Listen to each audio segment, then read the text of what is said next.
am recording. Good afternoon, everyone. Thank you for being here. It's our pleasure to be here presenting to you today. Today we are going to present Beer Power Beer, safe grains as a substrate for biogas generation. First, let me introduce our team. Chris DiBiase, Jacob Holloway, and myself, Guillermo Sugasti. I'm gonna walk you real quick through today's agenda. First, we are going to talk about the context that we are currently at. Then we will introduce you to our recommendation, then the approach that we took to arrive to that recommendation, and the implementation plan following our approach, and finally the conclusion. So let's start with the context. As you all know, safe grains is a principal byproduct of the brewing process. To have an idea, only in the US, it accounts for 3.6 million tons a year. So imagine if we could use that large amount of safe grains to our advantage. For example, to produce green energy with biogas. Next, what are the current practices with the safe grains? The most common practice right now is to take the safe grain from the brewing process and ship it to local farmers which they use it for livestock feed. So what about the safe grains? What are the characteristics of this byproduct? We have some challenges related to the safe grain. It's high in water content, around 80% moisture. That means that it's very expensive to ship.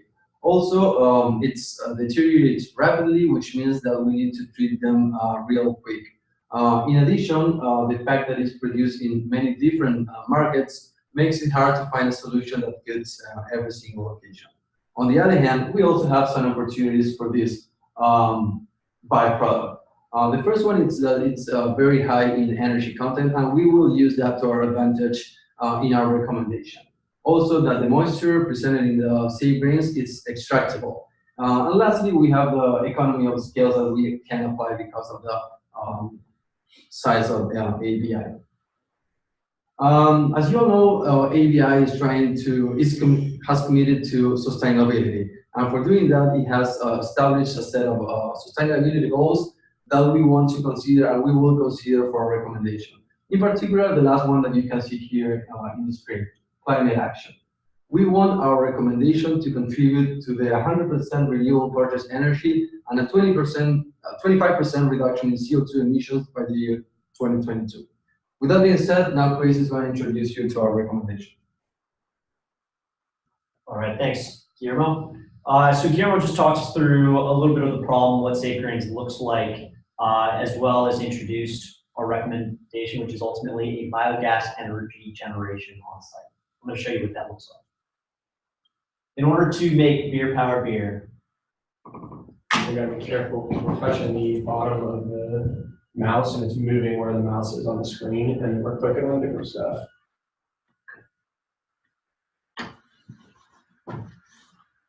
Can we do it? Yeah, you can. Okay. So in order to make Beer Powered Beer, we're first going to recommend implementing a pilot project in South Africa. We chose South Africa for a variety of reasons. One, very low feed prices, which means the revenue you can get from selling that to farmers is very low.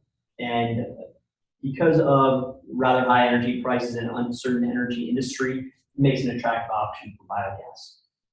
So we're going to use that biogas to power the brewery. We're going to renegotiate some contracts to include the servicing to take that safe grain off-site, as well as our power agreements. And then we are going to have some leftover material called digestate that we will have to find a solution for, and we'll explore that in some later slides. This is in anticipation of a wider rollout across Africa, specifically in Mozambique, Tanzania, and Nigeria. Those locations were chosen for a couple of reasons. One, they share a lot of the same features that South Africa did, but also because specifically Tanzania and Mozambique are breweries that have yet to be built, and so incorporating a anaerobic digestion component, a biogas component into those breweries now has a lot less of the growing pains associated with taking a solution to build onto an existing plant. This is going to allow us to move closer to our green energy goals that Guillermo already introduced to us and spoke about, with reducing the amount of renewable energy, reducing the amount of energy we have to purchase outside of ABI and replacing that with a cogen on-site for the breweries. We're going to reduce our carbon footprint because we will reduce the amount of material we need to ship off of our breweries. And we're going to be contributing to water stewardship because there is some water reclamation that we can add to this process as well. Overall, this turns into 114 million kilowatt hours per year and $10 million in annual energy savings once this solution is fully implemented. So let me show you a little bit of what the concept is going to look like. So we're going to take these saved grains, we're going to put it into a tank that is essentially called an anaerobic digester. And all it is a big vessel where you put the grains in, put your wastewater in, and you're going to introduce some bacteria. Bacteria will eat the saved grains essentially and produce biogas that we're then going to use to power the brewing process and make beer powered beer. There will be some leftover material called digestate. That's about 50% reduced volume from what you were seeing originally. And we're going to explore several different methods that we will have to address moving that content off of brewers. So when we looked at any sort of brewery modification, one of the most important things we immediately realized is we cannot interrupt production because the cost of doing so quickly outstrips the cost of the capital of the project itself. So we looked for a bolt-on solution. What can we take and drop onto an existing brewery that is going to improve our operations, lower our bottom line, and meet our sustainability goals that we've set for ourselves? There's going to be various layout considerations that will have to be made, and we're going to address that specifically when we get to the implementation slide. But to introduce that a little bit here, specifically when you look at the amount of saved grain, there's going to be an inflow and outflow rate you have to determine for this digester, and the amount of time that that grain is going to spend in that digester is going to ultimately drive the size of this project. We project it's going to be roughly 16,000 meters squared of a footprint that you're going to need for, we'll say, 100,000 tons of saved grain per year is kind of our benchmark for that number. I'll walk you a little bit through the approach of how we landed on anaerobic digestion and biogas production. So here's our decision matrix, and these are the main categories that we address. One is, are any of these solutions feasible? How does it look financially? And is there any sort of competition we need to analyze? Let's talk about food products, and specifically I want to address Canvas because that was given to us directly in the prompt. While clearly it's feasible because Anheuser-Busch is doing this, we did not like the financial outlook or the competition standpoint in that there are a lot of players in the nutritional food space, and we are essentially having to create a market for product.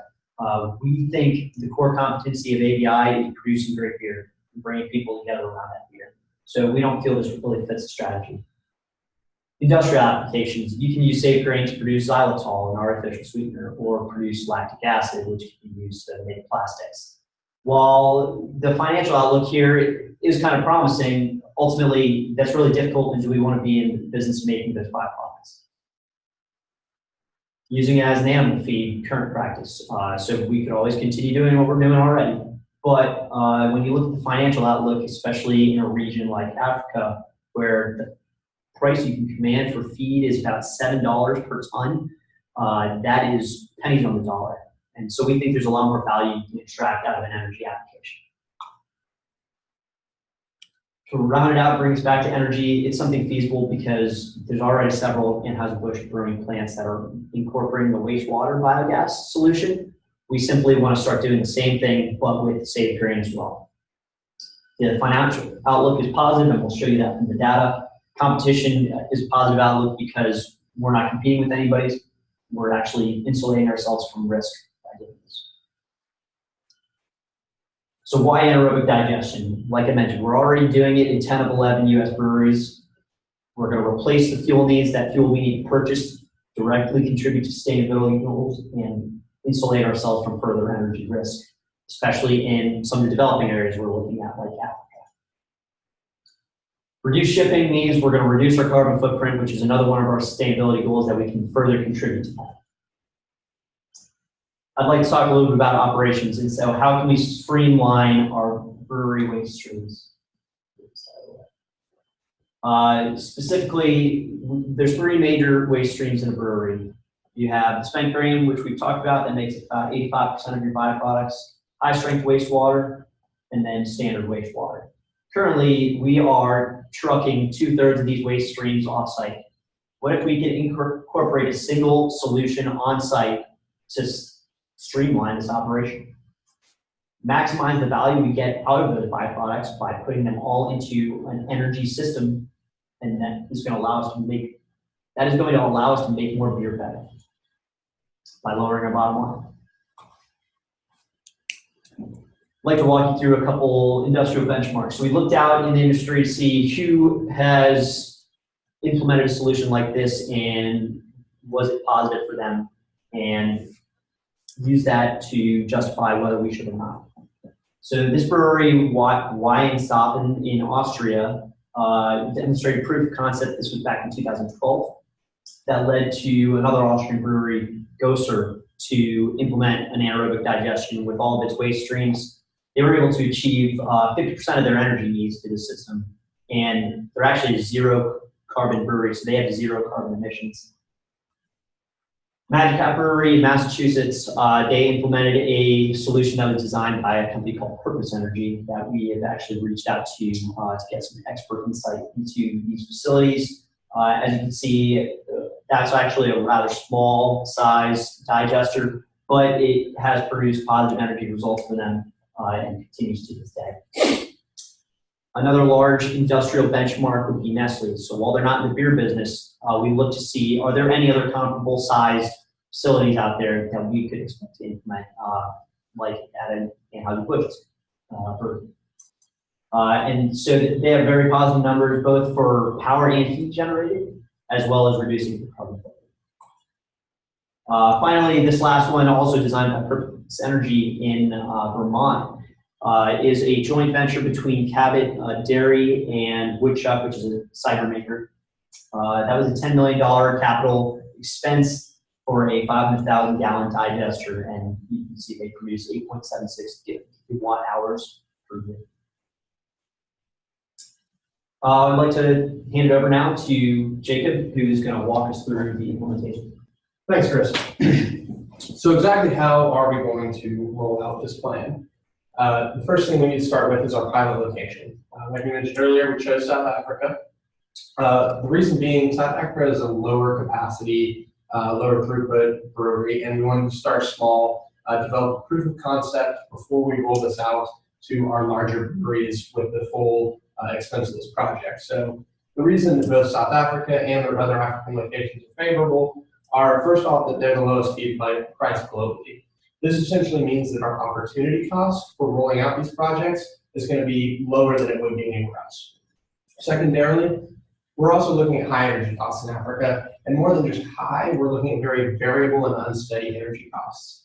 So this leads to 2 benefits: high value in our energy savings from this project, as well as in additional incremental value from the insulation from risk of energy prices that we experience. Finally, Africa has a low cost of labor, which will lead us to lower capital expenditures in the installation of this project. Brief timeline about how we see this project going. At the beginning, while we as a team have done the research on academia and research numbers, then nothing replaces the boots on the ground evaluation by the different companies. So we anticipate roughly 3 months of accepting bids from different biogas companies on the construction of this digester in our pilot location.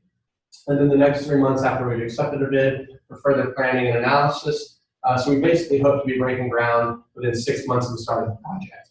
We then expect construction to take about 9 months, hoping to be commissioning the plant 15 months into the process overall. And then after 3 months of collecting data and feedback and analysis, we anticipate being able to make the decision on the wider rollout. So a brief look at the overall financial for the complete project. We've got a $44 million investment over 2 years. That's $8 million in the pilot location and then $12 million in each of the 3 following locations. These numbers come from experts in the field and are a very high-end conservative estimate for the expenditures that we would see. The payback period on this project is a 6-year, which while we know this is a little more than Anheuser-Busch typically likes to see in their projects, we believe because of the numbers here that this is worth the risk of a longer payback period. So what you're seeing is we're going to lose $1 million in annual feed sales from not selling this product in Africa. However, with all 4 breweries combined, we're going to be looking at $11 million in annual savings. So our net yearly savings is $10 million, even when accounting the opportunity cost. So this project, we see a positive NPV as soon as year 7, only looking at 7 years of cash flows. And then as that horizon would extend into the future, we see increased NPV numbers. So financially, it makes sense. However, there's always risks, and we've taken the chance to address some of those now. The first of which is energy prices. If the energy prices in Africa were to drop drastically over the next several years, that would lower the dollars that we'd be saving based on our energy savings.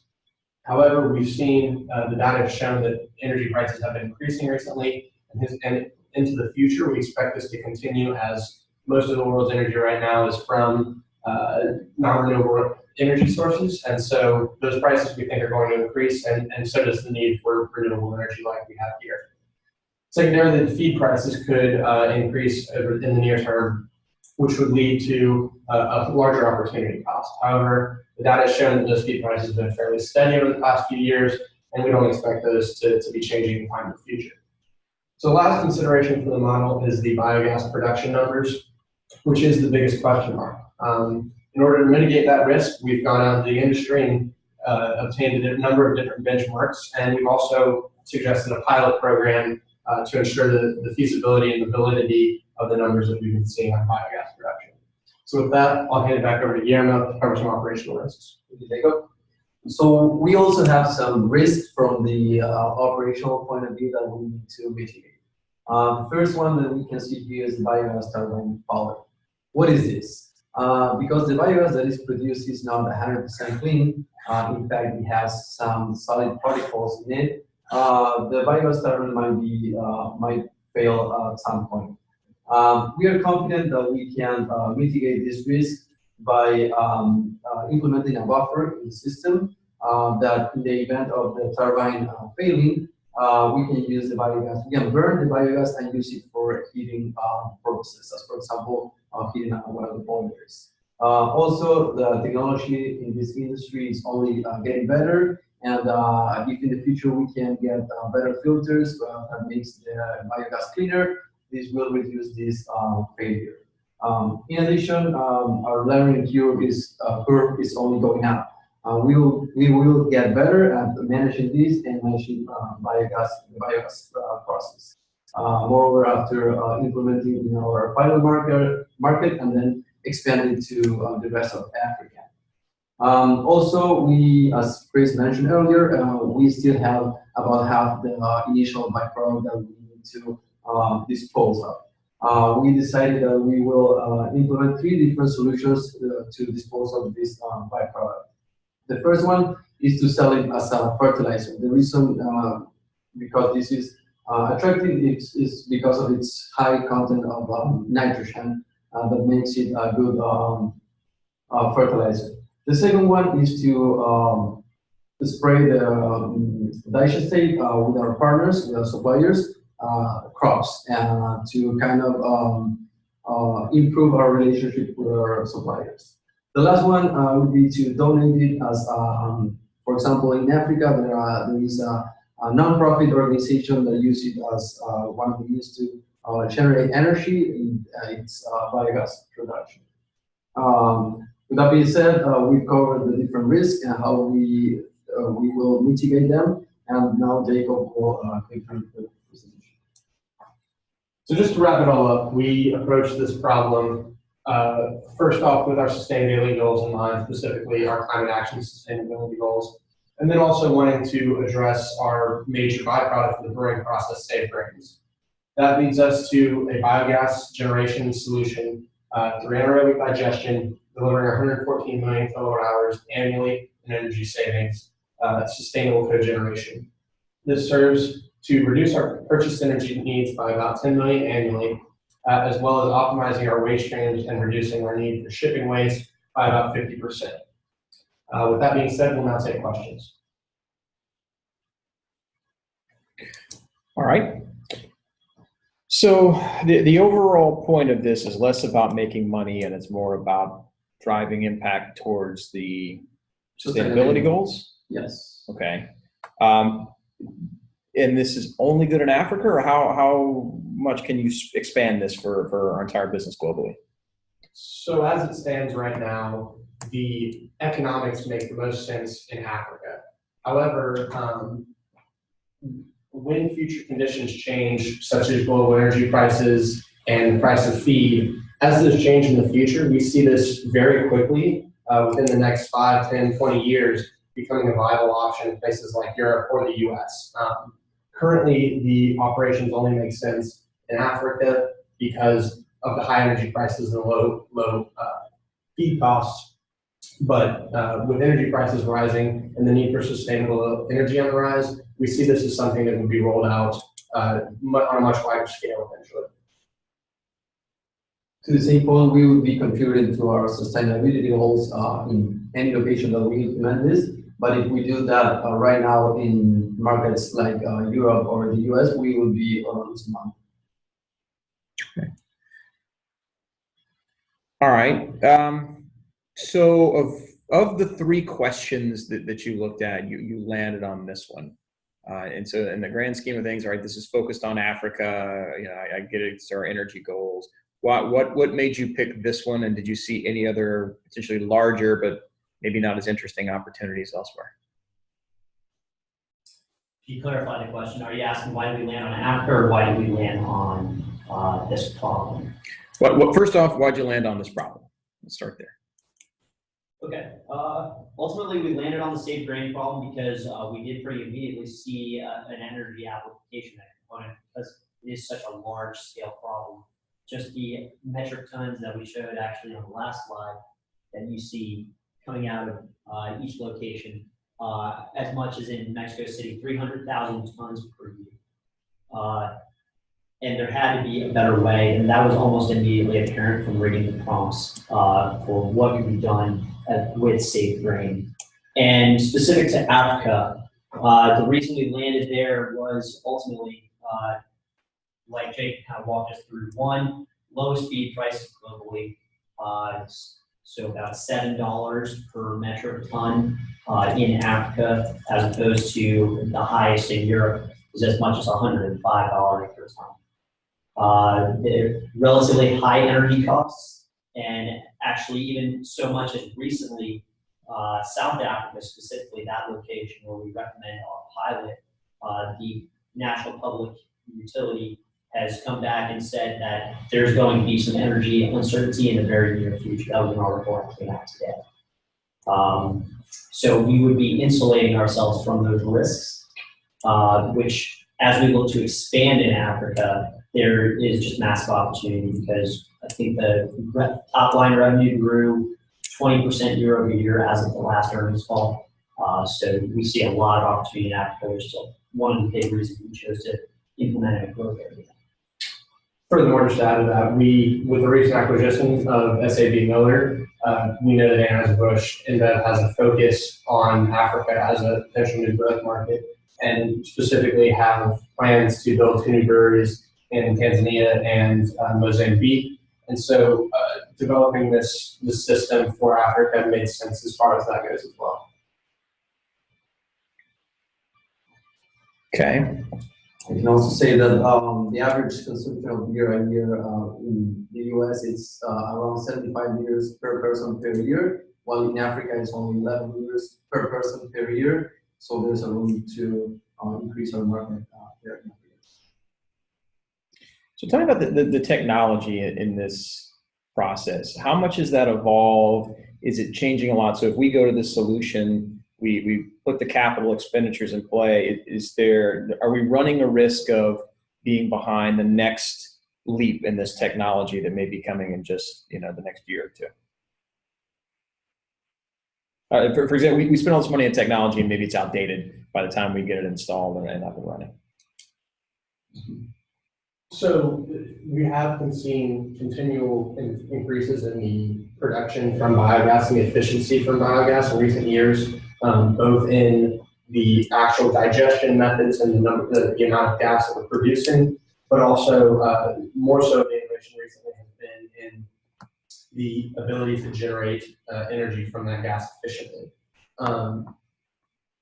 The digestion methods are fairly simple and fairly basic and have been since we decided what biogas were. It's bacteria in a very large silo with no oxygen influence digesting. So that technology is not something that there will be any leaps in that we would have to account for. And those large tanks and pipes and things of those sorts are the main capital expenditures.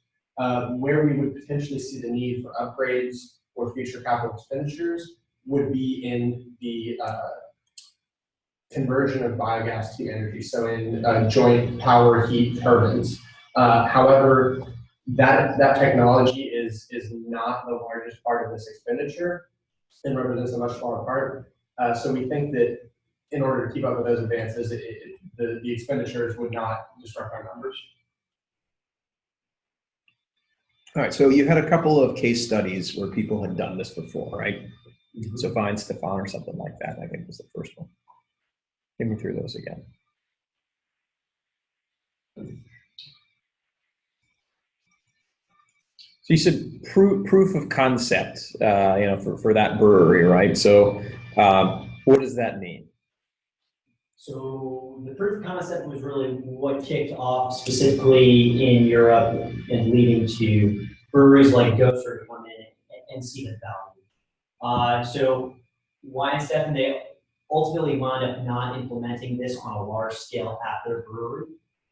They had a proof of concept that, ultimately they chose not to go down for whatever variety of reasons. What are those reasons? Let's drill down to that. Why didn't they do it? I actually really don't know the answer to that. So, we don't know the answer, but if we could speculate, this was 2012, and we've seen a lot of technology advances since then, both in the amount of gas they will produce and the energy conversion. And also, being in Europe, there are very high prices for feed. Mm-hmm. So for us, what was important was the feasibility and the ability to do this and generate positive power. What we could assume that Wine Stefan ran into was that the benefits versus the costs did not work out, and that their alternative options, the simple option of current processes, was too profitable to make the investments to switch over to anaerobic digestion, which is much what we're seeing in the U.S. and Europe today still. However, with the trends in energy prices, we don't think that situation is going to be around forever, and that alternatives need to be developed, and that's why we chose to tackle this project and get ahead of the curve.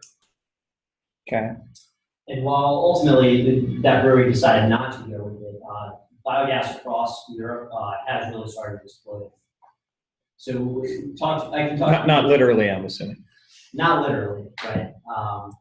And we have a slide for that.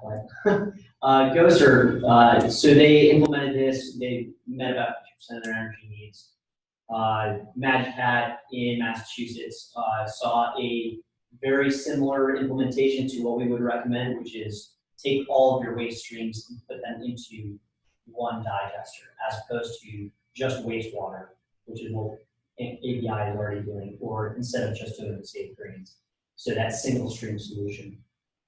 Nestle, that was used as a benchmark basically to show the scale. Can this technology be used at a large scale and still be profitable, even if it is not on the same feedstock as we would use, which is being grain and wastewater. And then the final benchmark is Cabot, a dairy maker, along with Woodchuck, sending a multiple feedstock into a single digester to see positive results.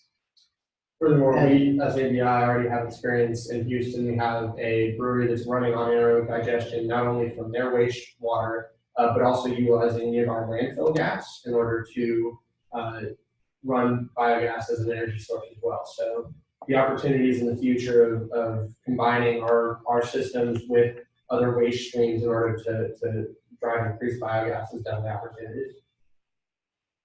Also going back to why Stefan, why they wouldn't continue with biogas production. Maybe as you saw in our presentation, our payback period is 6 years, and assuming that in Europe was even longer payback period, we can see that it's not a very attractive investment.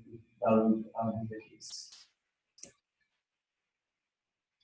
All right, so you alluded to something there. You said you have a slide on that. Safety. Let's talk about that, right? Is there any potential implications there dealing with biogas that could be hazardous?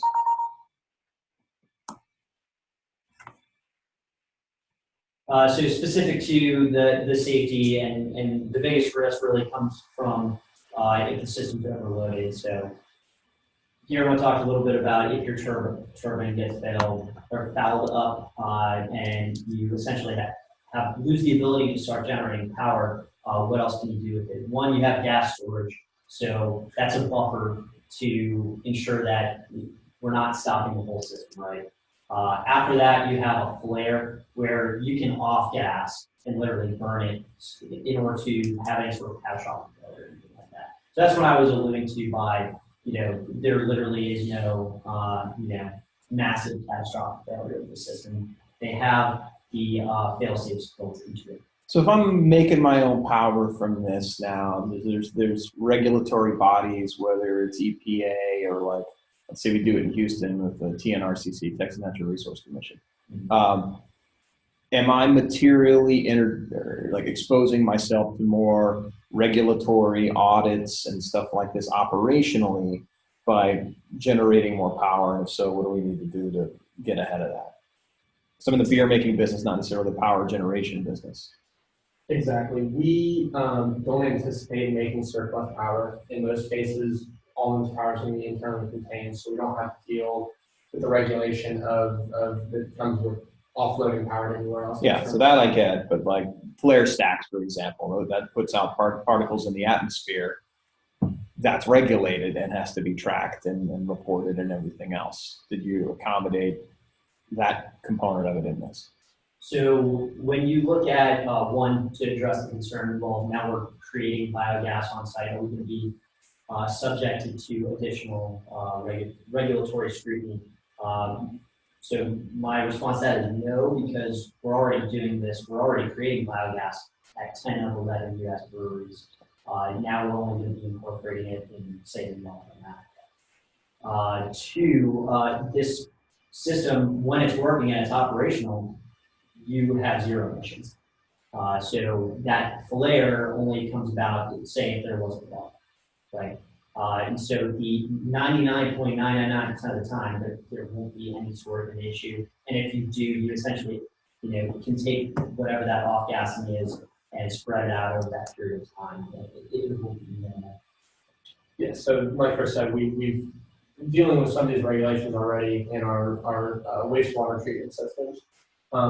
Secondarily, as far as regulation and dealing with government entities go, we've seen that there's a large push from governments, especially in the US and the EU, for increased renewable energy, increased industrial cogeneration and self-reliance. And there's been tax credits and incentives for companies such as AB InBev to move over towards clean energy production, things of that sort. None of which were accounted for in our financials of this plan. So that's something else that leads to future opportunities and a more positive outlook. Okay, I'm done with questions.